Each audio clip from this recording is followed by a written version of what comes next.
If there are two skills on the table, speed and accuracy, if you leave either one on the table, your opponent's going to take the other one, whether that's in a match, whether that's in a class, whether that's in a gunfight, So they're both important.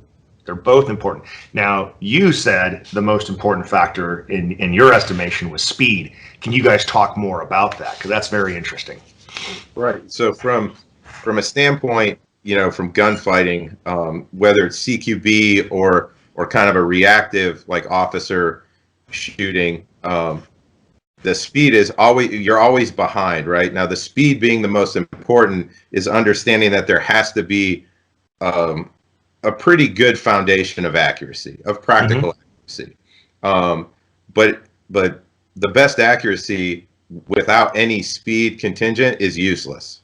You're just going to stand there and take your time, and you'll receive more rounds than you put on target, right? And that and every even off target, shots not a 5 that you're taking are still going to affect what you're doing. From my experience, speed, getting into position quickly, getting into the most advantageous position, especially in the CQB environment, is the most important thing. You're already behind because you're typically attacking something, or you're going into an unfamiliar place to you. And the way, most houses are, there's only one place to get into that house. Yeah. That force would go to. So you're already behind. So everything is stacked against you. So what you do once you're in there has to be built around speed, about gaining momentum and gaining initiative back that you've lost just by the nature of that fight. Absolutely. And that's been my experience for the last 20 or so years of war. Cool. EJ, you got anything to add to that? Not really. I mean, we're pretty similar on that aspect of it. When we guys we're trying to get them out of that the initial training where it's all accuracy, speed is a side thing, and we get them on a training course. Then it's like, all right, push them. And if you have a good, solid foundation in the fundamentals and accuracy, basically you have to get pushed to realize that your shot groups don't open up that much. Yeah. It's allowing yourself to be uncomfortable, and then knowing where that coming back down is, and you're always going to be faster if you continue to go up higher and then bring it back down to a controlled level. Yeah, we see it a lot with standard drills, and if you're never pushing what you're actually capable of, it's obviously much easier to shoot a 10-second El-Pres than it is to shoot a 4-second El-Pres.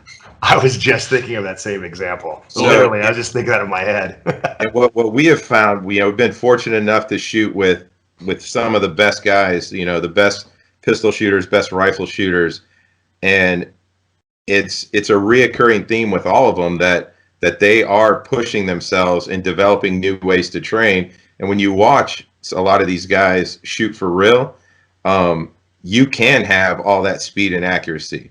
The problem is it takes a significant amount of commitment and dedication to get there. And I'm not saying that in the terms of rounds have to be put down range, but there's a lot of guys, a lot of professionals that we run across, that professional, gunmen, gunfighters that don't do the right amount of dry firing. They're not doing, concerted practice. And we see it on the range. I walk up to guys a lot on the range, SF guys we work with, and just, hey, what are you working on today?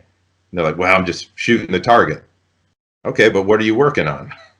And they don't have any clear pathway on what they're training on and the skills that they're developing, and that's what we try to impart. Like, you can have a significant amount of speed and a significant amount of accuracy, skill all in one package.